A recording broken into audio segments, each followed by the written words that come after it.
बच्चों के कोमल मन में बातों को गहराई तक पहुंचाने का तरीका कहानियों से बेहतर और क्या हो सकता है। खासकर पंचतंत्र की कहानियां, जिसमें बेहतर सीख, संस्कार व जीवन में अच्छी चीजों की ओर बढ़ने की प्रेरणा मौजूद होती है। 5 भागों में बाटी पंचतंत्र की कहानियां ही हैं, जो दोस्ती की अहमियत, व्यवहारिकता व नेतृत्व जैसी अहम बातों को सरल और आसान शब्दों में बच्चों तक पहुंचाकर उन पर गहरी छाप छोड़ जाती हैं।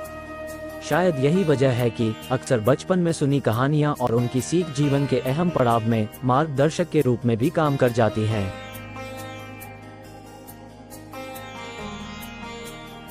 एक 6 साल का छोटा सा बच्चा अक्सर अपनी माँ से भगवान से मिलने की जिद किया करता था।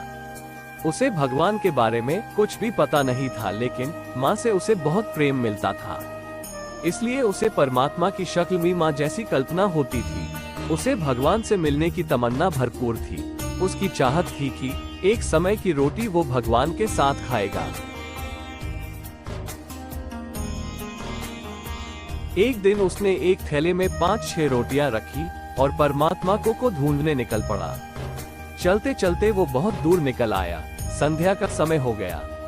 उसने देखा कि नदी के तट पर एक बुजुर्ग माता बैठी हुई है, जिसकी थोड़ी थोड़ी शक्ल उसकी माँ से मिलती थी, जिनकी आंखों में बहुत गजब की चमक थी, प्यार था और ऐसा लग रहा था कि जैसे उसी के इंतजार में वहां बैठी उसका रास्ता देख रही हो। वो 6 साल का मासूम बालक बुजुर्ग माता के पास जाकर बैठ गया, अपने थैले में से रोटी निकाली और खाने लग गया। फिर अचानक उसे कुछ याद आया, तो उसने अपना रोटी वाला हाथ बूढ़ी माता की ओर बढ़ाया और मुस्कुरा के देखने लगा। बूढ़ी माता ने रोटी ले ली। माता के झुर्रियों वाले चेहरे पे अजीब सी खुशी आ गई। आंखों में खुशी के आंसू भी थे। बच्चा माता को देखे जा रहा था। जब माता ने रोटी खा ली, बच्चे ने एक और रोटी माता को दी। माता अब बहुत खुश थी, बच्चा भी बहुत खुश था। दोनों ने आपस में बहुत प्यार और स्नेह के पल बिताए। जब रात घिरने लगी तो बच्चा इजाजत ले घर की ओर चलने लगा।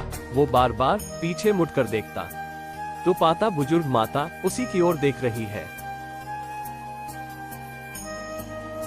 बच्चा घर पहुंचा तो माँ ने अपने बेटे को आया देख जोर से गले से लगा लिया और चूमने लगी। बच्चा बहुत खुश था। माँ ने अपने बच्चे को इतना खुश पहली बार देखा तो खुशी का कारण पूछा तो बच्चे ने बताया, माँ, आज मैंने भगवान के साथ बैठकर रोटी खाई। आपको पता है, उन्होंने भी मेरी रोटी खाई। माँ, भगवान बहुत बूढ़े हो गए हैं, लेकिन मैं आज बहुत खुश हूँ माँ। उस तरफ बुजुर्ग माता भी जब अपने घर पहुंची तो गांव वालों ने देखा माता जी बहुत खुश है, तो किसी ने उनके इतने खुश होने का कारण पूछा। माता जी बोली, मैं 2 दिन से नदी के तट पर अकेली भूखी बैठी थी। मैंने ये पक्का निश्चय किया था कि जब तक खुद भगवान आकर मुझे खाना नहीं खिलाते, मैं खाना नहीं खाऊंगी। मुझे पता था भगवान आएंगे और मुझे खाना खिलाएंगे। आज मेरे भगवान आए थे। उन्होंने मेरे साथ बैठ के रोटी खाए, मुझे भी बहुत प्यार से खिलाए, बहुत प्यार से मेरी ओर देखते थे। जाते समय मुझे गले भी लगाया। भगवान बहुत ही मासूम है, बच्चे की तरह दिखते हैं। इस कहानी का अर्थ बहुत गहराई वाला है। इसका अर्थ यही है कि हर व्यक्ति परमात्मा है, लेकिन उसे खुद ही अपने ऊपर विश्वास नहीं है। वो हमेशा बाहर के परमात्मा को खोजता है। ऐसा नहीं है कि बाहर परमात्मा नहीं है, बाहर भी परमात्मा है, किंतु वो परमात्मा संसार में प्रेम से ही प्रकट होता है। परमात्मा के प्रकट होने के 2 ही मार्ग हैं, एक भीतर ध्यान, दूसरा बाहर प्रेम। सभी ज्ञानियों ने यही कहा है। कबीर कहते हैं, प्रेम गली अति संकरी जामे दो न समाये।